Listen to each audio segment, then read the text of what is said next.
The TVWAN News is proudly brought to you by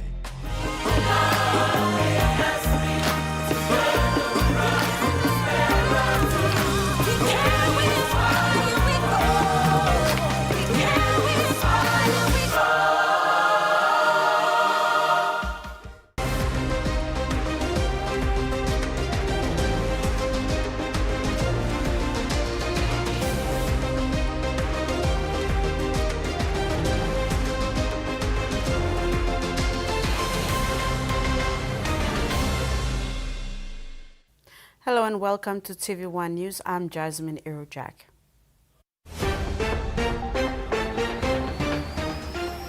In this edition, PNGDF recruitment sparks debate, renal care introduced in lay,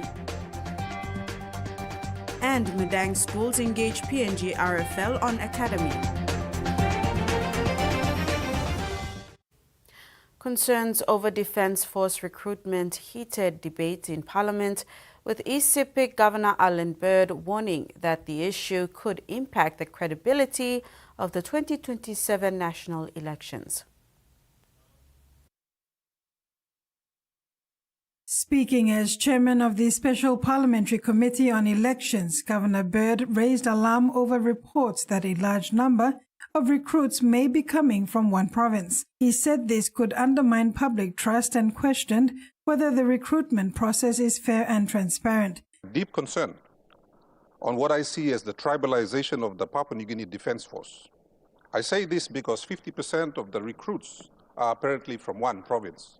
Now, the elections inquiry that myself and the committee conducted indicated that elections in the Upper Highlands have been compromised, Mr. Speaker. There were 3 provinces, Mr. Assistant Speaker, whose officials were afraid to speak on camera. So only asking Miblan and Mibla conduct inquiry blongol privately, because only poret lo life blongol. This la kind of attempt where a transparency and visibility lo recruitment blongol soldiers whereby go inside. This la time 1 year away from the elections, Mr. Speaker. That is my concern. He also referred to findings from an elections inquiry which suggested concerns about security personnel influencing polling in parts of the Highlands. Governor Bird called on the government to immediately halt recruitment and establish an independent inquiry, including former defense commanders and members of the judiciary. In response, Prime Minister James Marape has ordered the Minister for Defense and Commander for a full report on the PNGDF recruitment. I've caused a letter to the Defense Minister and Defense Commander on a full report on this matter. It is a national importance matter, and we cannot afford to taint our Defense Force. The Defense Minister has advised Cabinet and advised myself. The recruits, many of these that are in circulation in public spaces entails my letter. The recruits, where they're from, what basis of which they will be recruited from. And we've said enough of the current mode of recruit. People should be applying online and applying through online process. The Prime Minister said the report will detail recruitment processes, including where recruits are coming from and how selections were made. He also signaled possible reforms, such as online recruitment systems and provincial quotas, to ensure fair representation. Marape added that the government aims to build a stronger, balanced defense force targeting up to 7,000 personnel while maintaining integrity in the recruitment process. He reassured the country that transparency will be upheld and findings will be made public once investigations are complete. The issue arises at a critical time with the nation preparing for the 2027 elections, where security forces play a key role in maintaining order and ensuring credible polling. Carol Kidu Jr., TVWAN News. Papua New Guinea is spending nearly 8 billion kina every year importing livestock products, raising concerns about missed economic opportunities. Parliamentary leaders have called for urgent action to grow the local livestock industry and reduce reliance on imports. Papua New Guinea's livestock sector is back in the spotlight as Parliament raises concerns over the country's heavy reliance on imported meat and food products. Deputy Speaker and Makam MP Connie Iguan questioned the lack of direction from the Livestock Ministry despite strong support for its creation. He says districts like Makam, once known for livestock production, are still waiting for a clear plan. I haven't heard a ministerial statement or a policy made table in this floor of Parliament to tell us how the livestock is going to be run in the country. Will you ask your minister in the next session of Parliament bring a policy on the government decision on how to develop livestock in Papua New Guinea? The concern comes as the country continues to spend heavily on imports instead of producing its own food. Nation, we closely import closely a billion kina worth of livestock product every year. We import this in a nation where we should not be importing poultry anymore. We should not be importing pork products anymore. The Prime Minister says the Livestock Ministry was created to reverse this trend, boost local production and open export opportunities. Next door to us, we can go by land transport or ship. 280 million Indonesians who largely consume beef and food produced in the halal manner. So the setup of the ministry was expected to rise up, replace imports and produce locally, as well as prepare for the production to export outside. Marape also highlighted new market access, including opportunities to export food products to China as part of efforts to grow the sector. I'll certainly get the Livestock Minister to present a report to us. With strong demand locally and abroad, leaders say the livestock sector has the potential to drive economic growth. But for now, all eyes are on the government to deliver a clear policy and turn plans into action. Carol Kidu Jr., TVWAN News. Farmers across Papua New Guinea are still waiting for relief as a 50 million kina freight subsidy remains unreleased. Goroka Open MP Aya Tambua raised this in Parliament. He highlighted the growing burden on farmers facing high fuel and fertilizer costs. Tambua says many are struggling to transport coffee and cocoa from rural areas to markets. He confirmed that the funding is available but is yet to be released, awaiting a formal warrant. Tambua assured that once approved, payments will go directly to companies providing freight services. Leaders say the timely release of the subsidy is critical to support farmers and maintain agricultural production across the country. Funding release finish long farmers lo yumi lo assistim all nogat. And if the funding has been released, can your department publish the list of companies that has benefited from that funding? Now, suppose you know releasing this funding yet, can you assure the farmers of this country when you will release him this money? Our farmers are really struggling to move their cargoes from rural areas, come inside the town, location good low price. That's all. This money, freight subsidy, release yet. Work will continue on the Yalu 4-lane bridge in Morobe province, pending the shipment of additional bridge parts from China. Work came to a stop on the 26 million kina infrastructure following payment delays. Those commuting on the Highlands Highway would have noticed the absence of workers and machinery on the 26 million kina Yalu 4-lane bridge in Morobe province. Secretary for the Department of Works and Highways, Gibson Hollemba, gave the assurance that work will start soon. Right now the contractor is moving the steel beams from China. They stopped work because of non-payments. We've now managed to pay them some of the outstanding payments, so they're willing to proceed on the construction of the bridge, including the remaining works on the road as well. The construction of the new bridge by the China Railway International Group of Companies is fully funded under the Connect PNG program. The Works Department outlined that the Yalu 4-lane bridge will complement the Leitu Nadzab 4-lane highway which is valued at approximately 379 million kina.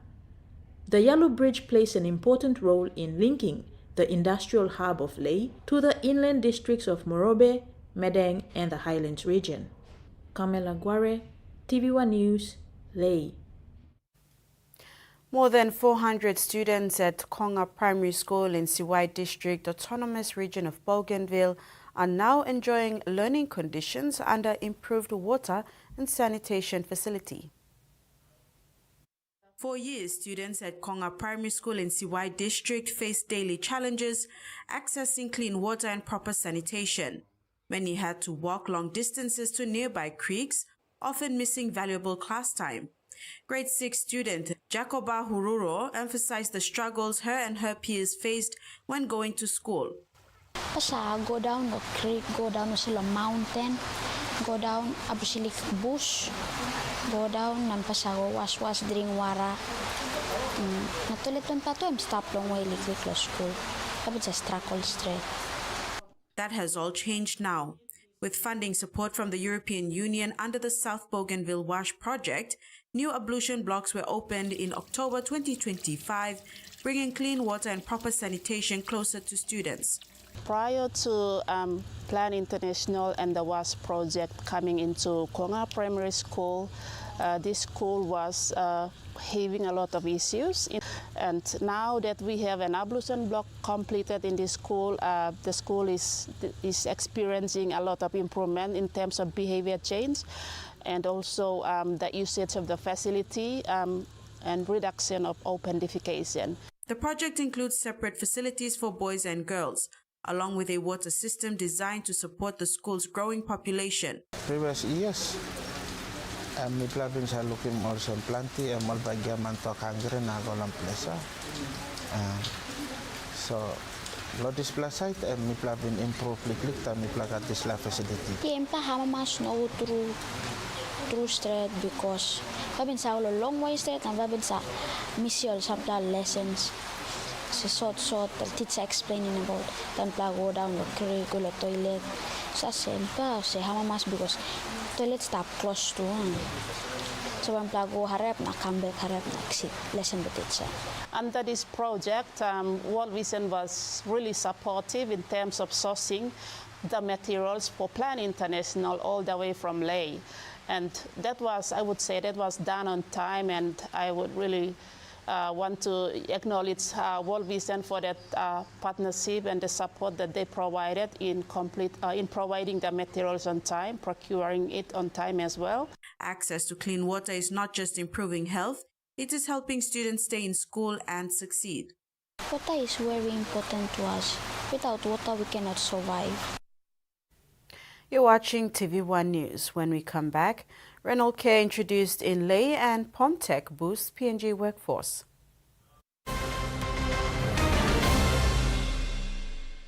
Banking doesn't have to be complicated. With PSP's One Talk Wallet, control your money wherever, whenever. Dial *131#, enter your PIN, select cash in or out, and generate a secure code to withdraw cash. It's the only wallet for cardless ATM withdrawals. Send and receive funds, pay for goods and bills, or withdraw cash with ease. All with PSP's One Talk Wallet. PSP's One Talk Wallet. Money made easy. Dial *131# today.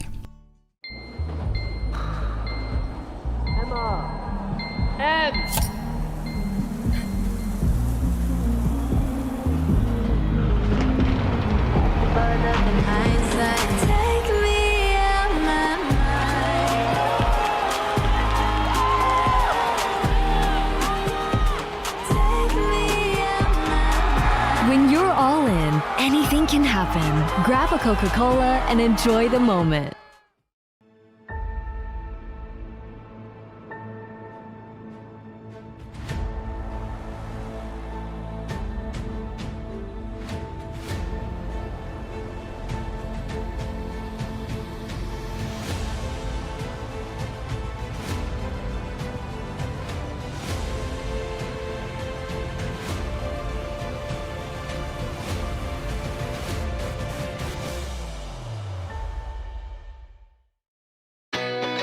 true champion is measured by their courage, their determination, and their passion to never give up and to always keep trying.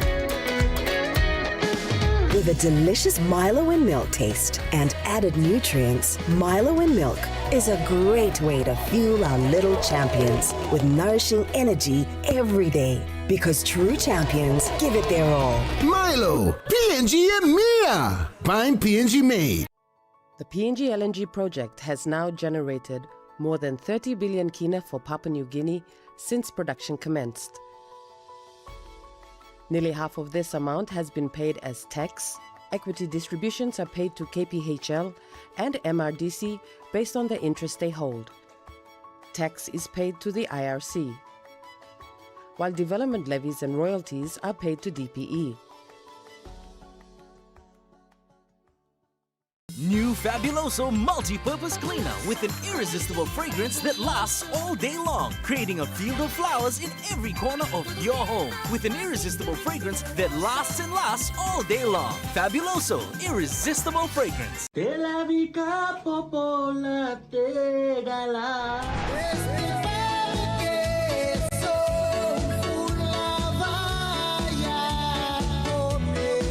One Talk Jam, bringing you local music, Island sun got you glowing, baby, all over.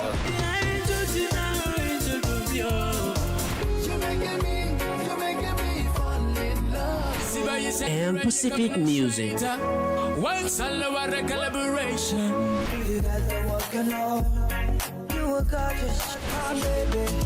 You are my inspiration. Every Tuesday at 7.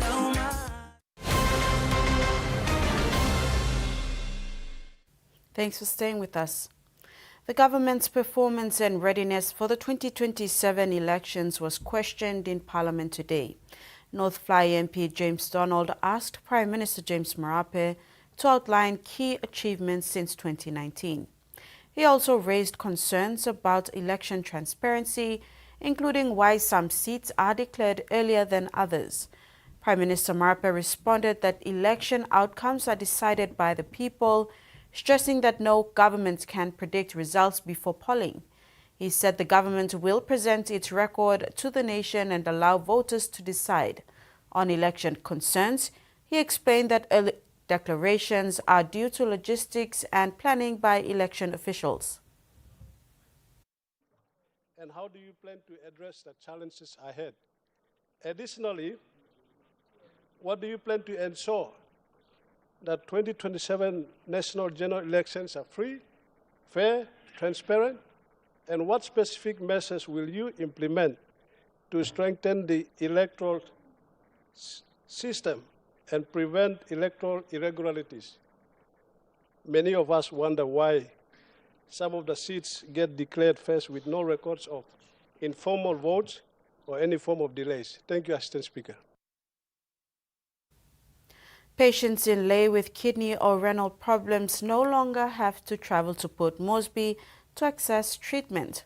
Pacific International Hospital has now expanded its renal dialysis services at its Masina Street facility in Lae, Morobe Province. For many years, Lae has had no operational dialysis service, leaving patients with chronic kidney disease or end-stage renal disease with limited and often unmanageable options, travel to Port Moresby for treatment, or go without the life-sustaining care they urgently require. The introduction of dialysis services at the Pacific International Hospital in Lae now enables patients to access high-quality treatment closer to home. Representatives from Lae media were recently taken on a tour of the hospital's facilities at Masina Street along Milford Haven Road. If the kidney is not functioning properly, right, then the person needs to go through dialysis just to get the, get their blood filtered. And there is no other option. If the person had to get the dialysis, they had to get the dialysis. There is no other option. So, the people, before we starting this, this facility here, what motivated us is that we always have been trying to find out the gaps in the healthcare in different society, different geographies, and we want to bring care near to the people, those who need. PIH noted the high number of people moving to Port Moresby from Lae to get dialysis, a treatment that performs the normal duties of failing kidneys by filtering waste and excess fluid from the blood. After nearly a year of planning and preparations, the dialysis unit has now successfully completed its setup, installation, and comprehensive quality assurance processes. PIH Lae treated its first 2 dialysis patients on Thursday, March 19, 2026, with the hospital highlighting that not only does it have state-of-the-art technology, but it also boasts a dedicated team of trained healthcare professionals, including experienced nurses and clinicians. PIH is also working collaboratively with clinical teams at the Engau Memorial Provincial Hospital to strengthen referral pathways and ensure more patients in Morobe Province receive timely treatment. PIH Medical Director Dr. Amir Siddiqui said their aim is to keep dialysis pricing in Lae equivalent to the cost of treatment at PIH in Port Moresby. Even at the same treatment price, patients in Lae will save significantly by avoiding travel, accommodation, and related expenses. This will greatly reduce the financial and emotional burden on patients and their families. Kamala Guare, TVWAN News, Lae. Lawyers from government departments and agencies, state legal services and statutory bodies were brought together in one forum to reflect, challenge one another and strengthen the role they play in upholding the rule of law at the inaugural State Lawyers Conference. It is a 2-day conference that began yesterday and ended today in Port Moresby. Solicitor General George Akia said the purpose of the conference is to bring all state lawyers together to address legal matters faced in government departments and agencies. Conference is to basically bring all government lawyers together to be able to bridge that gap where we used to have in especially advocating or representing the state in courts. Not only that, but in terms of addressing administrative matters, especially legal matters in various government departments and agencies. Akia said some of the discussions that were highlighted in the conference include developments in the law, merging issues such as grey listing, among others. Currently we're having the grey listing, and that's one of the topics that will be discussed today as well. He said the proper process of evictions and the rights of landowners are some of the issues that were discussed due to the ongoing evictions in the country. Our lawyers need to be aware of the proper process in terms of eviction, as well as the rights of whoever is occupying those subject lands, whether they are illegal squatters or they are title holders.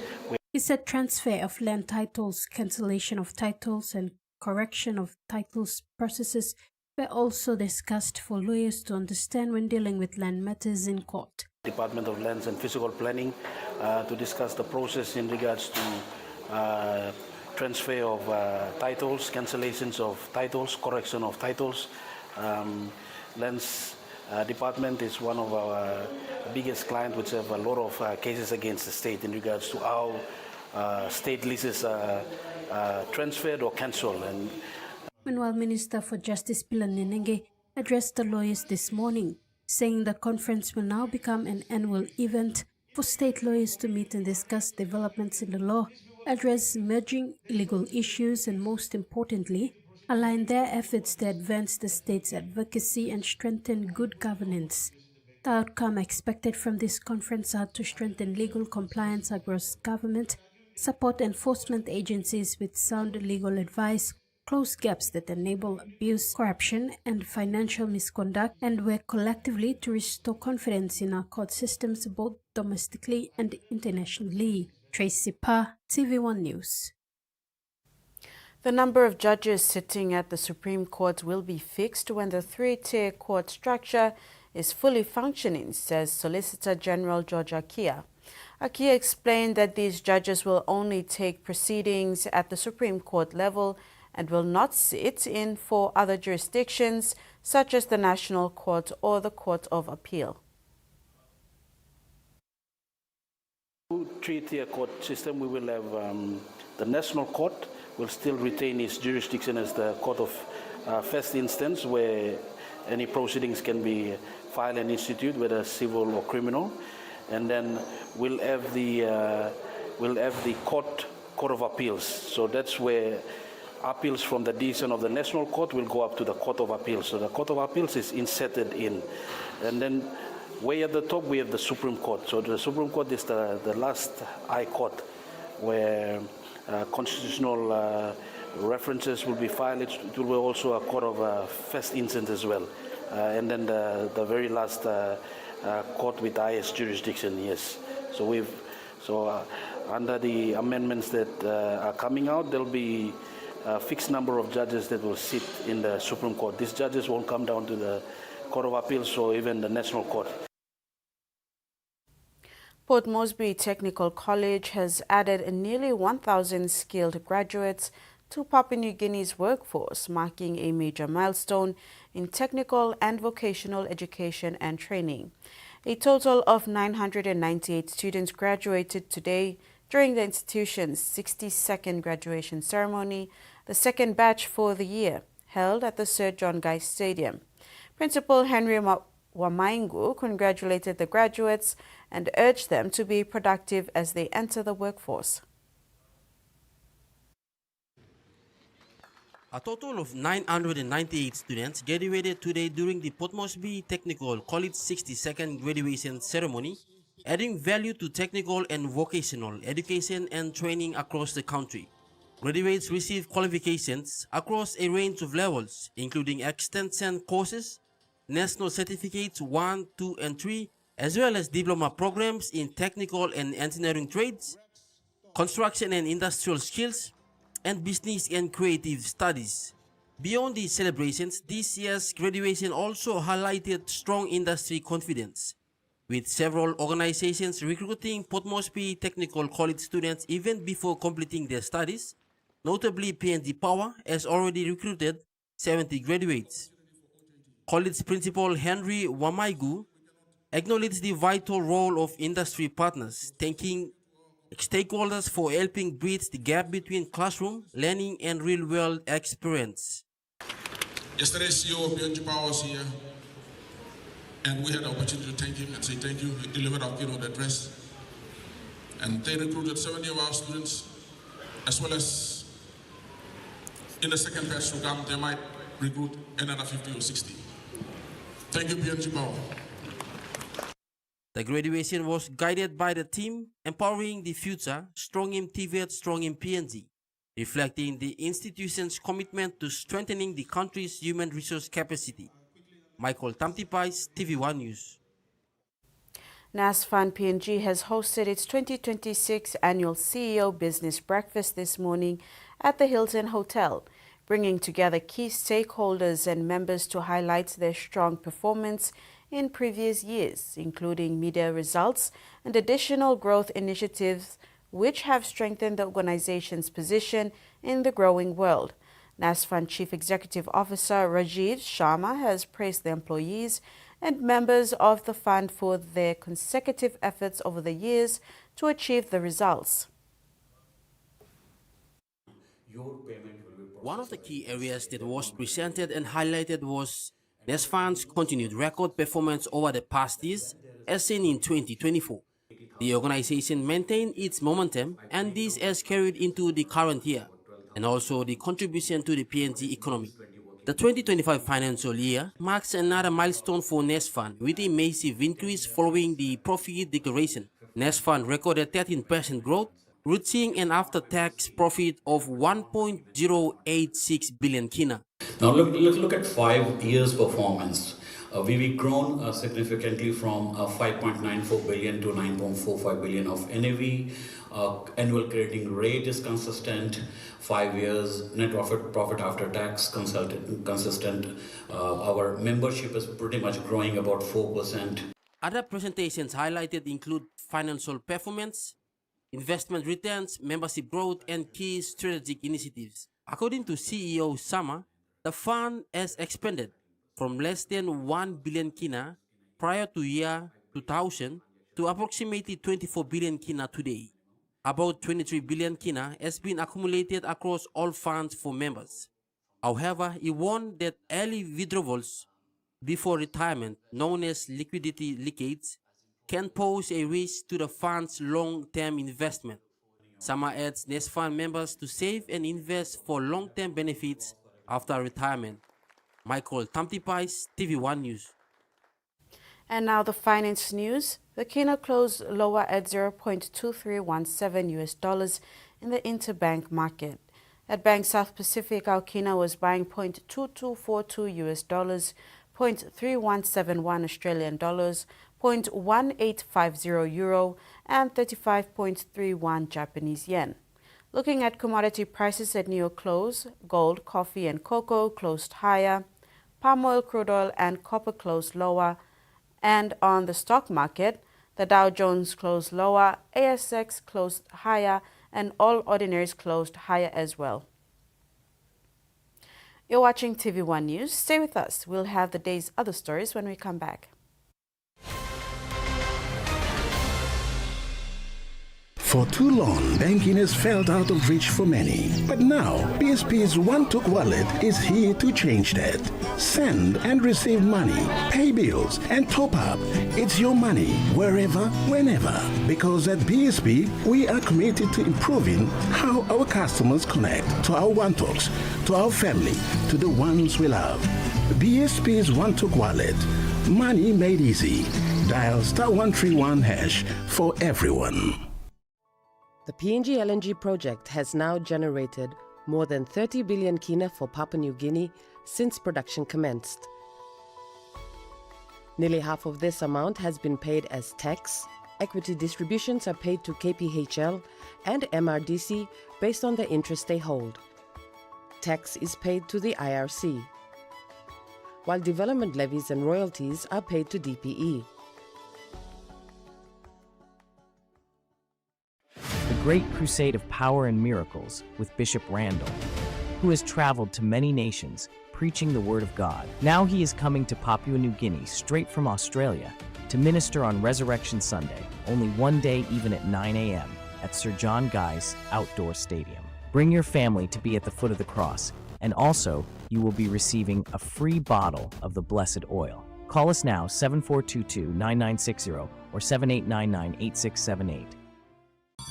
Head back to school with Colgate and Protex. Win big! Lots of great prizes to win for your school. To enter, use your favorite Colgate and Protex products. Keep all your empty packets, take them to school and give them to your teacher. Visit the Colgate Pacific PNG Facebook page for more info on how to register. Win school supplies, sporting equipment, and more, all for your school with Colgate and Protex. Promotion ends March 31st, 2026. Use our tools and condom and one way where you can abuse seek HIV, STI na unplanned pregnancy. Tingim, use condom long right way. Stop safe na lookout him yet. Use condom all get a time. Suppose you know save long HIV status long partner blog you or suppose you got plenty partner. Use condom good all get a time. Long haborus seek HIV, STI na unplanned pregnancies. Use condom banisim you yet na future blog you. This platok save ikam long National AIDS Council Secretariat. Why? Semakin apa si Arya? Auntie, come to Goxim.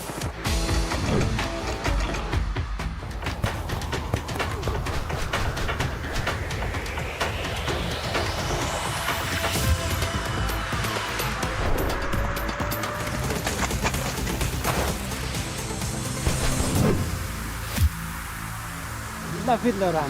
You think you passed it? Spots, it's in me.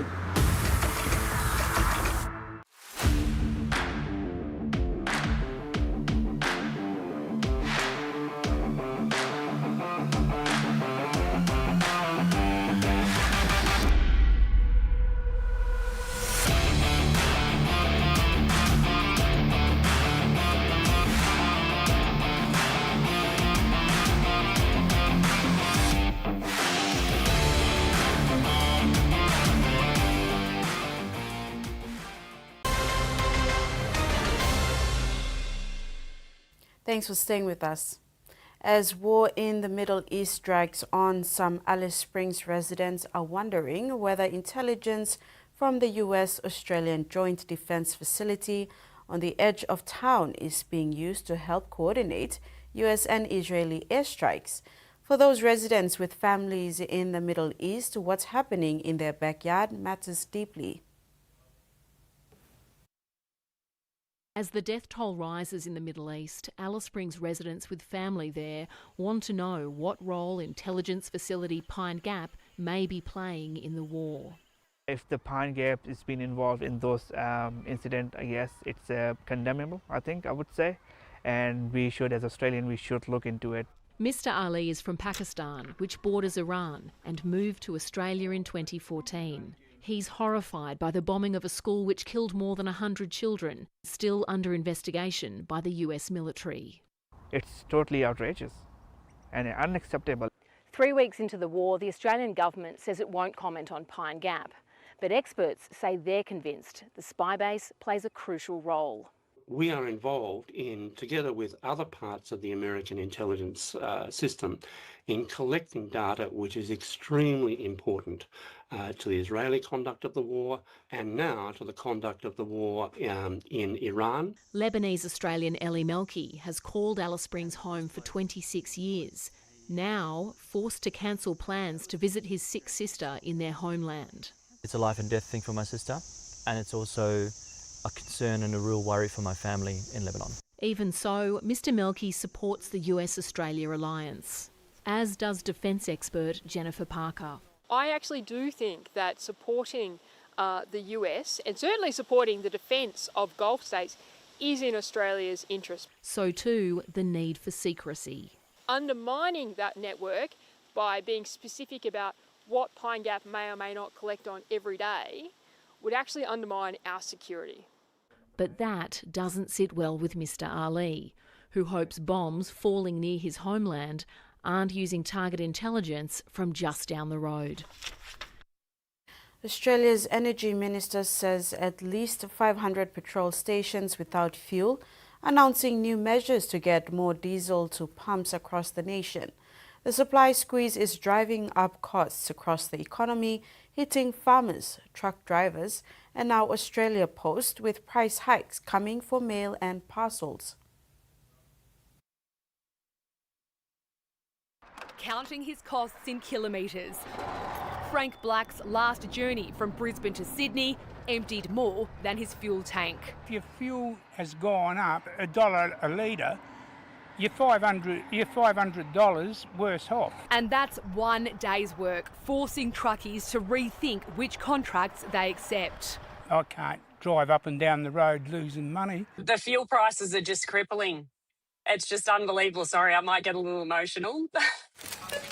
Those costs rippling through the economy. Supermarkets, airlines and delivery companies hiking their fees. Australia Post, the latest, doubling shipping charges.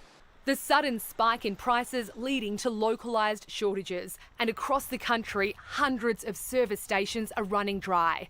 215 in New South Wales without either unleaded or diesel. 185 in Victoria, 80 in Queensland, around 50 in South Australia and a handful elsewhere. Dialing up the pressure, the federal opposition's set up a new website for drivers to report where fuel shortages are. We have launched this in an effort to help us, Chris Bowen, help you. The nation's fuel coordinator, Anthea Harris, to hold her first meeting with states tomorrow as the Energy Minister intervenes again, this time adjusting diesel standards to boost supplies. While the government's focus is on supply, leaders have started openly canvassing the possibility of measures to manage demand. Rationing is still a more distant prospect, but the states and territories have agreed to move together if it gets to that point. After 8 long years of negotiations, Australia has signed a new free trade pact with Europe. But the deal has drawn fire from farmers who are furious they have not secured better access for agricultural exports. A new deal in a world transformed. The European Union chief landing in Canberra to deliver a grim message. Faced with war in Ukraine and the Middle East and grappling with Donald Trump, Europe wants more partners, even in far-away Australia. The two sides finally landing a long-awaited trade pact after almost a decade of negotiations. Countries are longing for stability and predictability, and this is what the European Union is offering. This agreement sent a message as well to the world that it is possible to stick to the rules. The deal will allow Australian farmers to largely keep using labels claimed by European producers like Prosecco and Feta. Luxury European EVs will also be cheaper.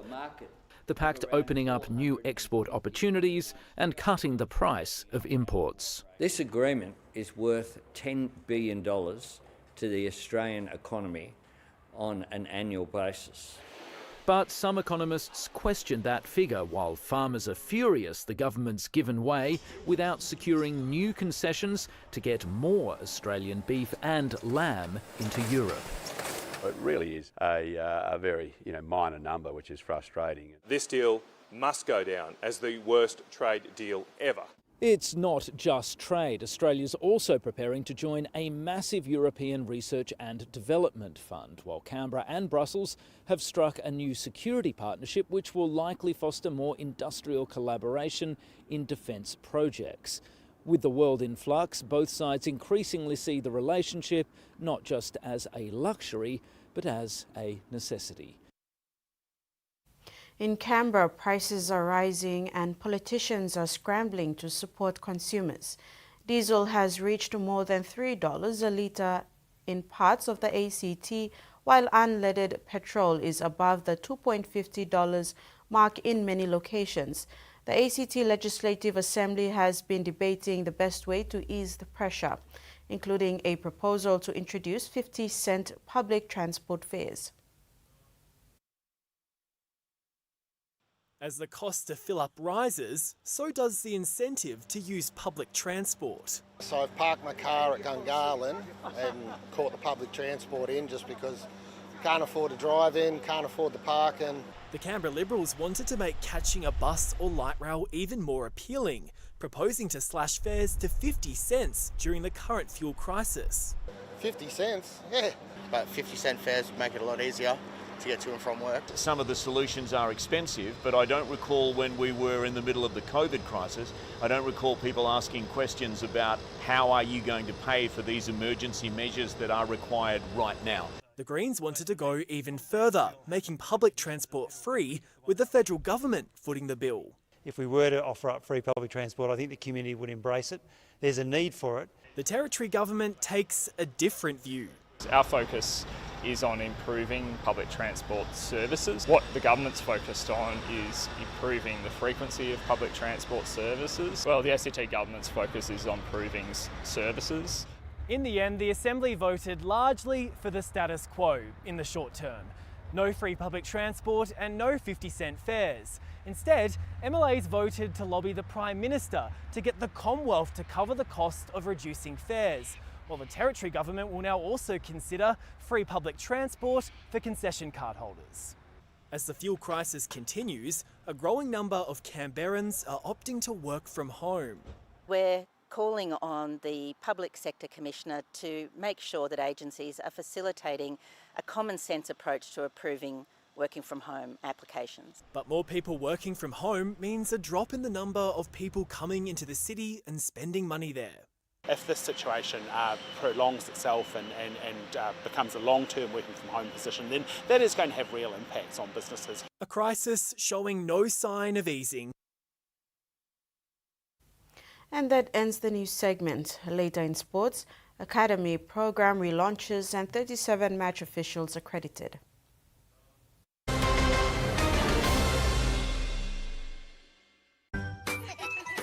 Every growing child needs the best care to help them grow physically, socially, intellectually, and emotionally.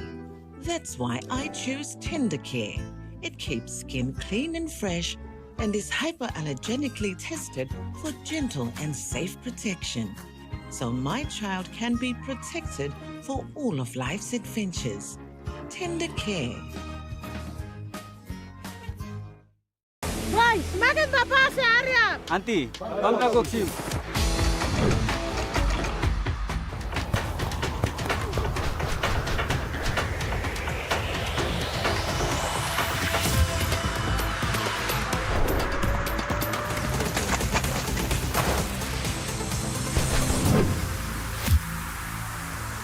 You think you passed it? Spots, it's in me.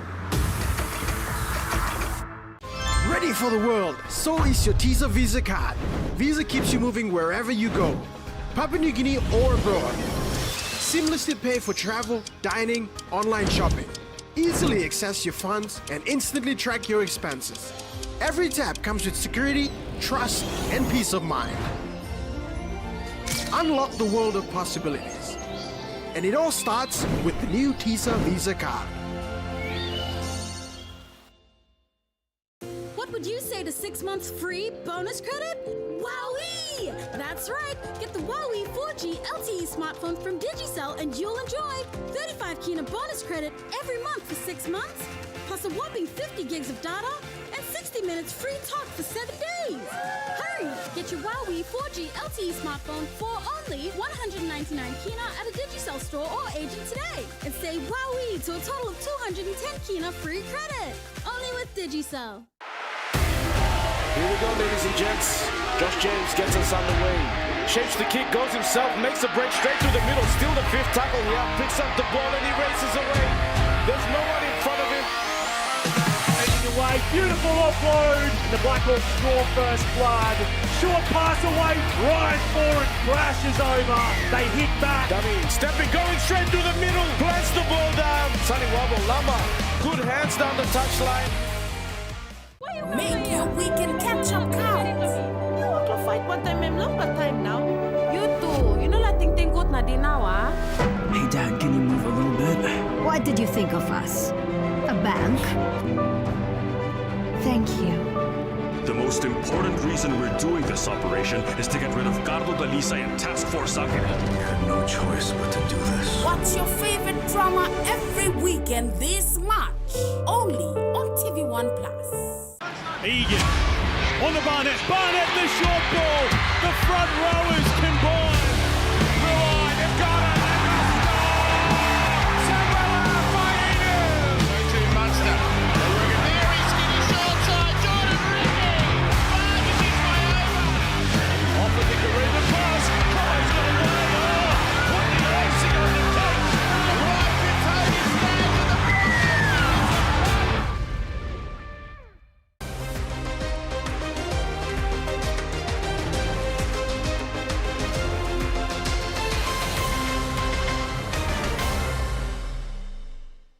Welcome back. The Papua New Guinea Rugby Football League is delighted to relaunch the highly successful PNG NRL Academy as the PNG RFL Academy, with the program coming under the management and oversight of the national governing body. The PNG NRL Academy, which began in early 2024 as the PNG NRL Bid Academy, is funded by the Australian government through the PNG-Oz partnership. Now in its third season, the Academy is identifying and coaching the next generation of talented male and female rugby league players through a structured Rugby League Pathways program based on tried and tested Australian models and adapted for PNG. It continues to be led by experienced Australian Pathways coach Joseph Brimmer, who spent more than 30 years with NRL club Parramatta Eels and has been working in PNG since 2023. The Academy is driven by teams of staff in 8 locations: Port Moresby, Central, Goroka, Mount Hagen, Lae, Kerama, Kokopo and Wabeg, who have been trained to deliver a structured, consistent 22-week program of coaching. The 2026 Academy season, which began in November 2025, is in full swing with more than 900 male and female players training twice a week after school. PNG RFL CEO Stanley Ondina says the Academy structure moving under PNG RFL is an important step as we look forward to consolidate this successful program and plan for the future.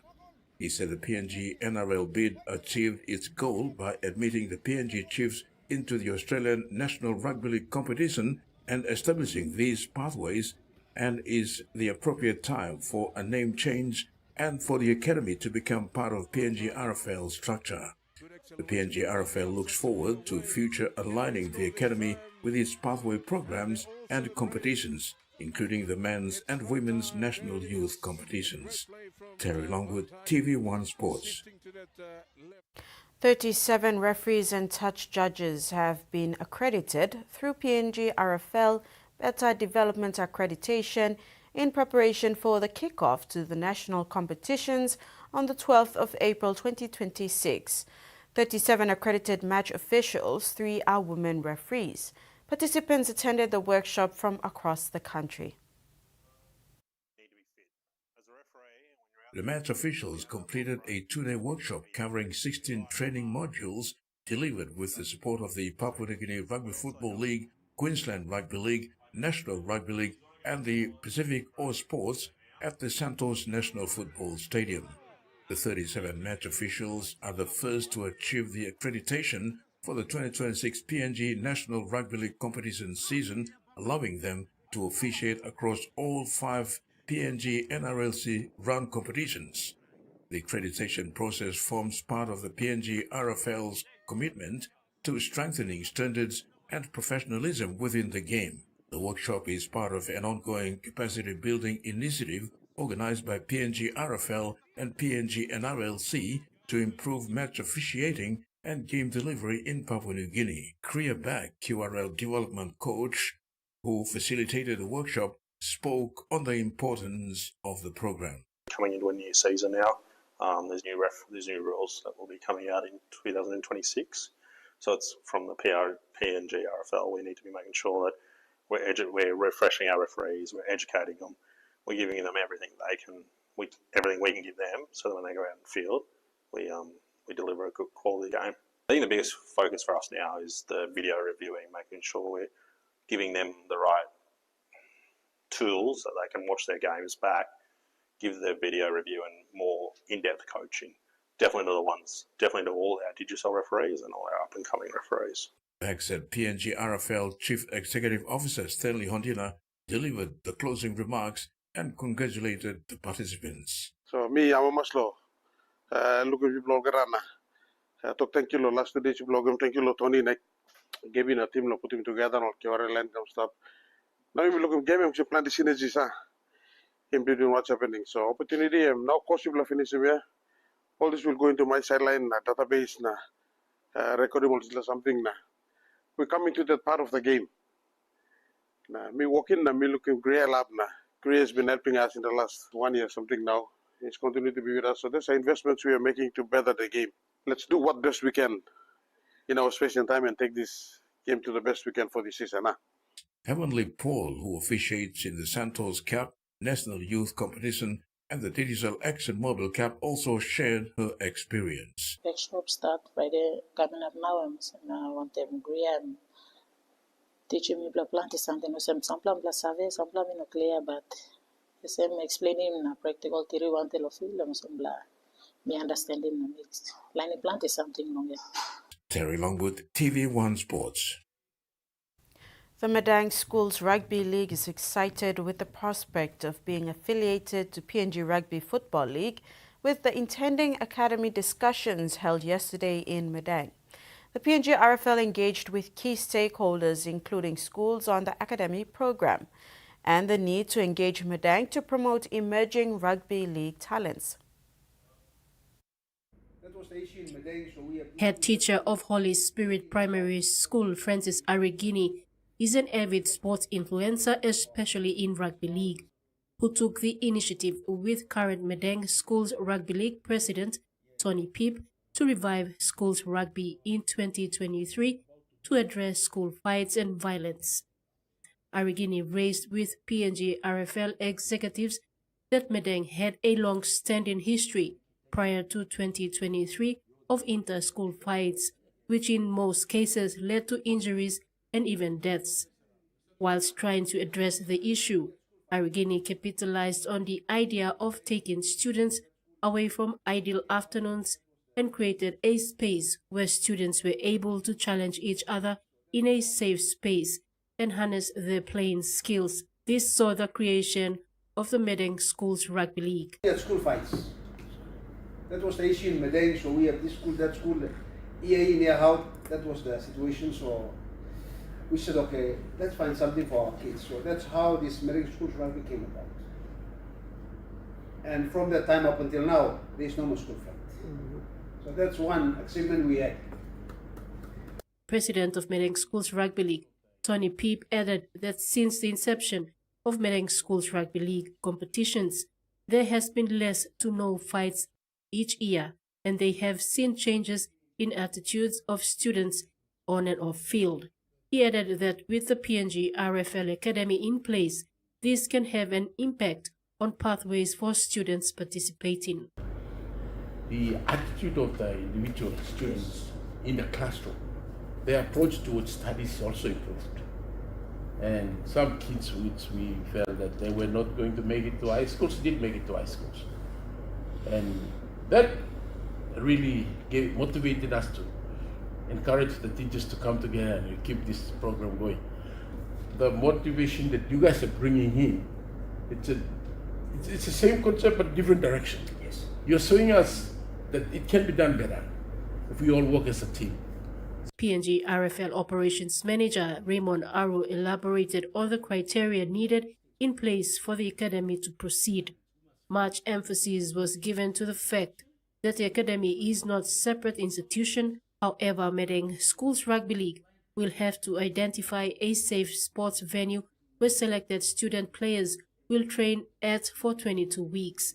He clarified on the misconception made from previous consultations where stakeholders thought that students will be taken to training camps, which is not the case. Expertise in everything, you got it. The skills and the talent, you got it. We've got brains and we've got all these things, but what we fail is the discipline, is the compliance, is keeping to standards. And if we want to achieve that, the difference that Joey was showing previous, this comes in very important. PNG RFL has given 6 weeks to the Medeng Rugby League stakeholders to prepare a structured pathway and proposal before giving it a nod. Susan Oreape, TV1 Sports. And that ends the sports segment. We'll now have the weather forecast.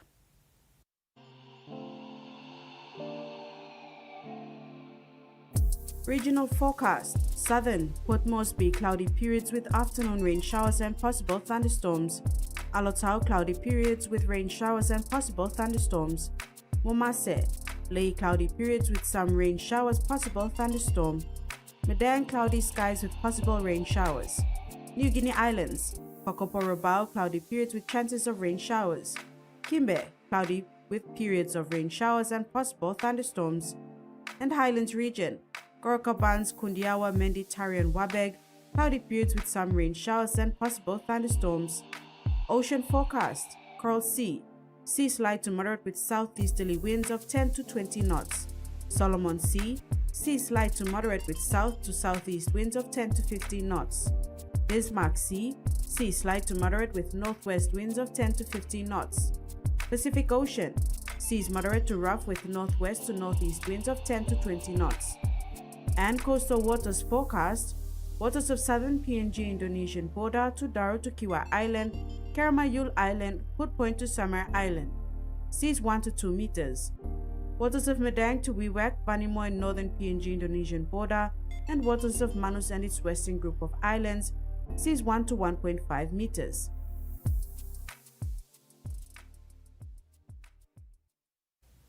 And that ends TV1 News. Thanks for your company. Good night.